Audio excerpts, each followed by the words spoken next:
चविष्ट अशी कोबीची भाजी तयार झालेली आहे। नमस्कार, मी सुवर्णाज रेसिपी मराठीमध्ये तुम्हा सर्वांचं खूप खूप मनापासून स्वागत आहे।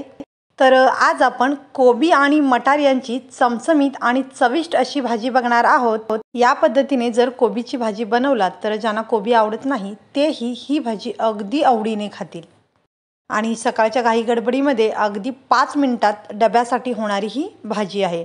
तर चला मग या मस्त रेसिपीला सुरुवात करूया। तर सर्वात आधी साहित्य बघूयात आपण। इथे मी एक मध्यम आकाराचा कोबी बारीक आणि लांबट असा चिरून घेतलेला आहे। स्वच्छ पाण्यातून धुवून मी चाळणीमध्ये पाणी निथळण्यासाठी ठेवलेला आहे। तर इथे आपल्याला लागणार आहे एक मोठा कांदा बारीक असा मी चिरून घेतलेला आहे, एक मोठा टोमॅटो बारीक चिरून घेतलेला आहे, थोडीशी कोथिंबीर चिरून घेतलेली आहे। इथे मी 10-15 लसणाच्या पाकळ्या, एक छोटा तुकडा आल्याचा आणि थोडीशी कोथिंबीर याची पेस्ट बनवून घेतलेली आहे आणि ही पेस्ट मी 1 चमचा घेतलेली आहे। एक छोटी वाटी इथे मी मटार घेतलेले आहेत, तुम्ही इथे फ्रोझन मटारही वापरू शकता। अर्धा चमचा जिरे आणि अर्धा चमचा मोहरी घेतलेली आहे। इथे मी एक मोठा चमचा लाल तिखट घेतलेला आहे, अर्धा चमचा धने पावडर, अर्धा चमचा गरम मसाला, पाव चमचा हिंग, अर्धा चमचा हळद घेतलेली आहे, अर्धा चमचा मीठ घेतलेला आहे। तिखट मीठ तुमच्या आवडीप्रमाणे कमी जास्त करू शकता। याच्या व्यतिरिक्त आपल्याला तेल लागणार आहे। तर मी गॅसवर कढई ठेवलेली आहे आणि आता त्याच्यामध्ये मी 2 छोटे चमचे तेल टाकलेले आहे। तेल छान गरम झाल्यानंतर आपल्याला याच्यामध्ये जिरे मोहरी टाकायची आहे। छान तडतडल्यानंतर आपल्याला याच्यामध्ये कांदा टाकायचा आहे। कांदा आपल्याला हलकासा परतून घ्यायचा आहे। तर अगदी 15 ते 20 सेकंद इथे मी कांदा परतून घेतलेला आहे। अगदी हलकासा सॉफ्ट झाला पाहिजे।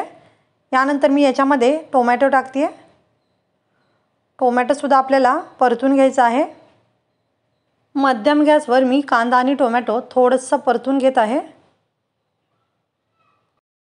तर टोमॅटो सुद्धा हलकासा सॉफ्ट झाला पाहिजे इतपत आपल्याला परतायचा आहे। तर इथे बघू शकता टोमॅटो थोडासा सॉफ्ट झालेला आहे। तर आता याच्यामध्ये आपण सर्व कोरडे मसाले जे आहेत ते टाकायचे आहेत। तर इथे मसाल्यांमध्ये तुम्ही थोडाफार बदल करू शकता। इथे मी गरम मसाला वापरलेला आहे, तुम्ही किचन किंग मसाला किंवा मग सांबार मसाला वापरला तरीही चालेल, त्याचा वेगळा फ्लेवर येईल। तर मसाले अगदी मंद गॅसवर परतायचे आहेत कारण खाली लागू शकतात। गॅस मी अतिशय बारीक ठेवलेला आहे आता। तर मसाले थोडेसे परतल्यानंतर याच्यामध्ये मी आलं, लसूण आणि कोथिंबीरची जी पेस्ट बनवली होती ती टाकलेली आहे आणि पेस्ट सुद्धा मी थोडंसं परतून घेतलेलं आहे।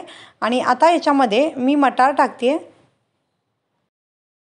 मटार आपल्याला अगदी अर्धा मिनिट मसाल्यांमध्ये परतून घ्यायचे आहेत। तर इथे मी मटार हलकेसे परतून घेतलेले आहेत आणि आता याच्यामध्ये आपल्याला कोबी टाकायचं आहे। कोबीची भाजी बनवताना मीठ थोडंसं जपून टाकायचं आहे कारण कोबी आपण चिरल्यानंतर जेव्हा आता मी कढईमध्ये टाकलेलं आहे तेव्हा ती बघू शकता तुम्ही भाजी खूप दिसते, अगदी कढईभर दिसते, पण ही भाजी शिजल्यानंतर थोडीशी खाली जाते किंवा कमी होते। तर त्याच्यामुळे मिठाचा थोडासा अंदाज घेत घाला किंवा थोडंसं कमी टाका, नंतर वरून थोडंसं टाकला तरी चालेल। तर बघा आता भाजी मी छान मिक्स करून घेतलेली आहे, पूर्ण खाली गेलेली आहे भाजी। आणि आता याच्यामध्ये मी साधारण एक छोटी अर्धी वाटी पाणी टाकलेलं आहे। कोबीच्या भाजीला पाणी खूप घालू नका कारण कोबीला स्वतःचं पाणी जे सुटतं त्याच्यामध्ये भाजी छान शिजून होते। तर अगदी छोटी अर्धी वाटी मी पाणी टाकलेलं आहे। छान हे मिक्स करून घेते आणि आता याच्यावर आपल्याला झाकण लावायचं आहे। आणि झाकण लावल्यानंतर मी गॅस जो आहे बारीक ठेवलेला आहे। बारीक गॅसवरती अगदी 3 ते 4 मिनिट आपल्याला ही भाजी शिजवून घ्यायची आहे। 4 मिनिटानंतर मी झाकण काढलेलं आहे। मस्त अशी भाजी तयार झालेली आहे आणि मी एकदा परत छान अशी ढवळून घेते। अतिशय सुंदर आणि चविष्ट अशी भाजी तयार झालेली आहे आणि अगदी फटाफट बनते। सकाळच्या घाई गडबडीमध्ये डब्यासाठी अतिशय उत्तम असा हा पर्याय आहे। तर वरून थोडीशी मी बारीक चिरलेली कोथिंबीर टाकून परत एकदा ही मिक्स करून घेतलेली आहे।